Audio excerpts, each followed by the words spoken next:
सैकड़े foot की उचाई ते टुटिया रोपवे का बैरिंग हवा दे विच 13 जाना लटकियां ने।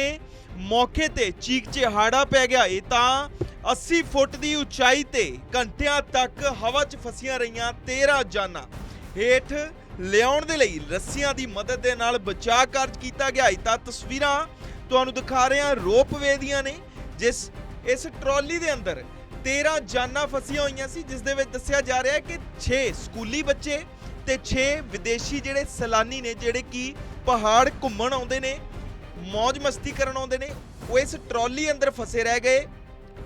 अद्धे घंटे तक 80 फुट की उचाई ते यह ट्रॉली लमकदी रही। लोग ਜਿਹੜੇ ਇਸ ਟਰਾਲੀ ਦੇ ਵਿੱਚ ਫਸੇ ਸੀ ਚੀਕਾਂ ਮਾਰਦੇ ਰਹੇ। ਬਾਅਦ ਦੇ ਵਿੱਚ ਅੱਧੇ ਘੰਟੇ ਬਾਅਦ ਇਹਨਾਂ ਨੂੰ ਰੱਸੀਆਂ ਦੀ ਮਦਦ ਦੇ ਨਾਲ ਹੇਠਾਂ ਉਤਾਰਿਆ ਗਿਆ ਹੈ। ਤਾਂ ਤਸਵੀਰਾਂ ਦੇ ਵਿੱਚ ਦੇਖ ਸਕਦੇ ਹੋ ਕਿ ਕਿਵੇਂ ਇੱਕ ਜਵਾਨ ਹੈ ਜਿਹੜਾ ਉਹ ਪੂਰੀ ਬਹਾਦਰੀ ਦੇ ਨਾਲ ਪਹਿਲਾਂ ਬੱਚਿਆਂ ਨੂੰ ਹੇਠਾਂ ਲਾਉਂਦਾ ਹੈ।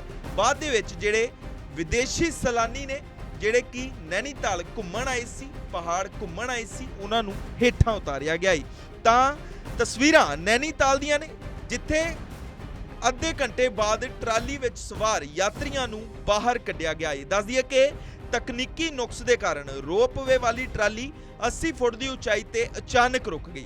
ਟਰਾਲੀ ਸਵਾਰ ਸੈਲਾਨੀਆਂ ਦੀ ਜਾਨ ਹਵਾ ਦੇ ਵਿੱਚ ਅਟਕ ਗਈ। ਰੋਪਵੇ ਟਰਾਲੀ ਦੇ ਵਿੱਚ ਵਿਦੇਸ਼ੀ ਸੈਲਾਨੀਆਂ ਸਮੇਤ ਸਕੂਲੀ ਬੱਚੇ ਸਵਾਰ ਸਨ।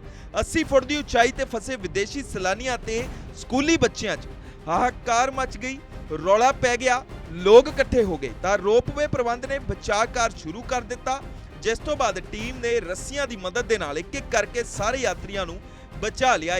ਦੱਸ ਦਈਏ ਕਿ ਜਿਹੜਾ ਆਪਰੇਟਰ ਹੈ ਇਸ ਟਰਾਲੀ ਦਾ, ਉਹ ਜਿਹੜਾ ਆਪਰੇਟਰ ਹੁੰਦਾ ਹੈ, ਟੋਟਲ ਇਸ ਟਰਾਲੀ ਦੇ ਵਿੱਚ 13 ਲੋਕ ਸਵਾਰ ਸਨ, ਜਿਹਦੇ ਵਿੱਚ 6 ਸਕੂਲੀ ਬੱਚੇ ਦੱਸੇ ਜਾ ਰਹੇ ਨੇ ਤੇ 6 ਸੈਲਾਨੀ, ਤੇ 13ਵਾਂ ਸ਼ਖਸ ਟਰਾਲੀ ਦਾ ਆਪਰੇਟਰ ਸੀ, ਜਿਸ ਨੂੰ ਕਿ ਜਦ ਇਹ ਟਰਾਲੀ ਚੱਲ ਰਹੀ ਸੀ ਉਦੋਂ ਬੈਰਿੰਗ ਟੁੱਟਣ ਦੀ ਆਵਾਜ਼ ਆਈ। ਤਾਂ ਇਸ ਆਪਰੇਟਰ ਨੇ ਸਮਝਦਾਰੀ ਦਿਖਾਉਂਦੇ ਹੋਏ ਟਰਾਲੀ ਨੂੰ ਉੱਥੇ ਹੀ ਰੋਕ ਦਿੱਤਾ।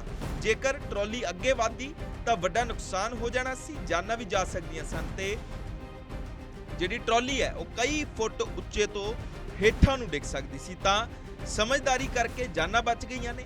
ਪਰ ਇੱਕ ਸਵਾਲ ਹੋਰ ਉੱਠ ਰਿਹਾ ਸੀ, ਕਿਉਂਕਿ ਅੱਧੇ ਘੰਟੇ ਤੱਕ ਇਹ ਟਰਾਲੀ, ਜਿਸ ਦੇ ਵਿੱਚ 13 ਜਾਨਾਂ ਸਵਾਰ ਸਨ, ਇਸ ਦਾ ਭਾਰ ਕਾਫੀ ਹੋ ਗਿਆ ਸੀ।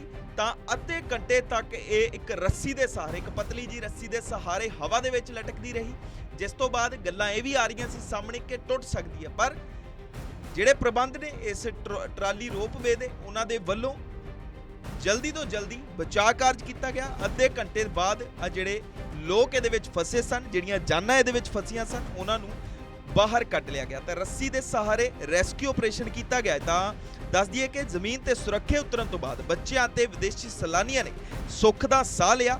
ਟਰਾਲੀ ਦੇ ਵਿੱਚ ਫਸੇ 6 ਵਿਦੇਸ਼ੀ ਸੈਲਾਨੀ, 6 ਸਕੂਲੀ ਬੱਚੇ ਅਤੇ ਇੱਕ ਆਪਰੇਟਰ ਸਵਾਰ ਸੀ। ਤੁਹਾਨੂੰ ਇਹ ਵੀ ਦੱਸ ਦਿੰਦੇ ਹਾਂ ਕਿ ਕਮਾਊ ਮੰਡਲ ਵਿਕਾਸ ਨਗਰ ਨਿਗਮ ਰੋਪਵੇ ਟਰਾਲੀ ਦਾ ਸੰਚਾਲਕ ਕਰਦਾ ਹੈ, ਜੋ ਕਿ ਨੈਨੀਤਾਲ ਦੀ ਸ਼ਾਨ ਮੰਨੀ ਜਾਂਦੀ ਹੈ। ਰੋਪਵੇ ਟਰਾਲੀ ਦਾ ਉਦਘਾਟਨ 1985 ਦੇ ਵਿੱਚ ਮੁੱਖ ਮੰਤਰੀ ਪੰਡਿਤ ਨਾਰਾਇਣ ਦੱਤ ਦੇ ਵੱਲੋਂ ਕੀਤਾ ਗਿਆ ਸੀ, ਜਿਸ ਤੋਂ ਬਾਅਦ ਇਹ ਹਾਦਸਾ ਦੇਖਣ ਨੂੰ ਮਿਲਿਆ ਹੈ ਅੱਜ, ਕਿਉਂਕਿ 80 ਫੁੱਟ ਦੀ ਉਚਾਈ ਤੇ ਇਸ ਟਰਾਲੀ ਦਾ ਬੈਰਿੰਗ ਟੁੱਟ ਜਾਂਦਾ ਹੈ। ਹਵਾ ਦੇ ਵਿੱਚ 13 ਜਾਨਾਂ ਲਟਕ ਜਾਂਦੀਆਂ ਨੇ।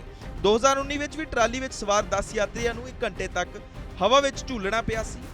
ਇਹ ਪ੍ਰਸ਼ਾਸਨ ਦੇ ਲਈ ਮਾਣ ਵਾਲੀ ਗੱਲ ਹੈ ਕਿ ਲੋਕਾਂ ਨੂੰ ਬੜੀ ਜਲਦੀ ਤੇ ਸੁਰੱਖਿਅਤ ਤਰੀਕੇ ਦੇ ਨਾਲ ਹੇਠਾਂ ਉਤਾਰ ਲਿਆ ਗਿਆ, ਸੁਰੱਖਿਅਤ ਬਾਹਰ ਕੱਢਿਆ ਗਿਆ। ਤਾਂ ਤਸਵੀਰਾਂ ਨੈਨੀਤਾਲ ਦੀਆਂ ਨੇ, ਜਿੱਥੇ ਲੋਕ ਘੁੰਮਣ ਆਉਂਦੇ ਨੇ, ਜਿਹੜੇ ਸਕੂਲੀ ਬੱਚੇ ਨੇ, ਉਹ ਵੀ ਇਸ ਟਰਾਲੀ ਦਾ ਜਿਹੜਾ ਸਫ਼ਰ ਹੈ ਉਸ ਦਾ ਨਜ਼ਾਰਾ ਲੈ ਰਹੇ ਸੀ, ਉਸ ਦਾ ਮਜ਼ਾ ਲੈ ਰਹੇ ਸੀ।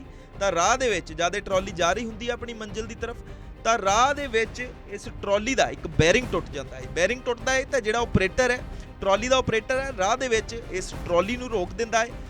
80 ਫੁੱਟ ਦੀ ਉਚਾਈ ਤੇ ਇਹ ਟਰਾਲੀ ਹਵਾ ਦੇ ਵਿੱਚ ਲਮਕ ਜਾਂਦੀ ਹੈ, ਜਿਸ ਤੋਂ ਬਾਅਦ ਆਲੇ ਦੁਆਲੇ ਚੀਕ ਚਿਹਾੜਾ ਪੈ ਜਾਂਦਾ ਹੈ, ਕਿਉਂਕਿ ਜਿਹੜੇ ਟਰਾਲੀ ਦੇ ਵਿੱਚ ਸਵਾਰ ਬੱਚੇ ਸਨ ਉਹ ਘਬਰਾ ਜਾਂਦੇ ਸਨ, ਕਿਉਂਕਿ ਜਿਹੜੇ 6 ਵਿਦੇਸ਼ੀ ਯਾਤਰੀ ਸੀ ਉਹ ਸਮਝਦਾਰ ਨੇ, ਉਹਨਾਂ ਦੇ ਵੱਲੋਂ ਚੀਕ ਚਿਹਾੜਾ ਨਹੀਂ ਪਾਇਆ ਗਿਆ। ਪਰ ਛੋਟੇ ਛੋਟੇ ਬੱਚੇ ਜਿਨ੍ਹਾਂ ਦੀ ਜਾਨਾਂ ਫਸੀਆਂ ਹੋਈਆਂ ਸੀ, ਤਾਂ ਅੱਧਾ ਘੰਟਾ ਜਿਹੜਾ ਕਿ ਉੱਥੇ ਚੀਕ ਚਿਹਾੜਾ ਪੈਂਦਾ ਰਿਹਾ। ਬਾਅਦ ਦੇ ਵਿੱਚ ਇਹਨਾਂ ਬੱਚਿਆਂ ਨੂੰ ਤੇ ਵਿਦੇਸ਼ੀ ਸੈਲਾਨੀਆਂ ਤੇ ਆਪਰੇਟਰ ਸਮੇਤ ਸਾਰਿਆਂ ਨੂੰ ਸੁਰੱਖਿਅਤ ਹੇਠਾਂ ਉਤਾਰ ਲਿਆ ਗਿਆ।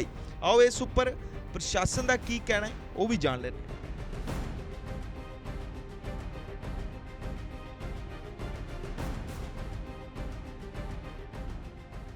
ऊपर को जा रहे थे हमने तो सोचा पहले लाइट चलेगी, मैं बच्चे को लेने आई हूँ तो सबसे पहले मुझे ही किया, हालांकि सेफ्टी से किया, लेकिन कुछ फॉल्ट आने की वजह से रेस्क्यू किया गया। तकरीबन कितनी देर वहाँ रहना पड़ा?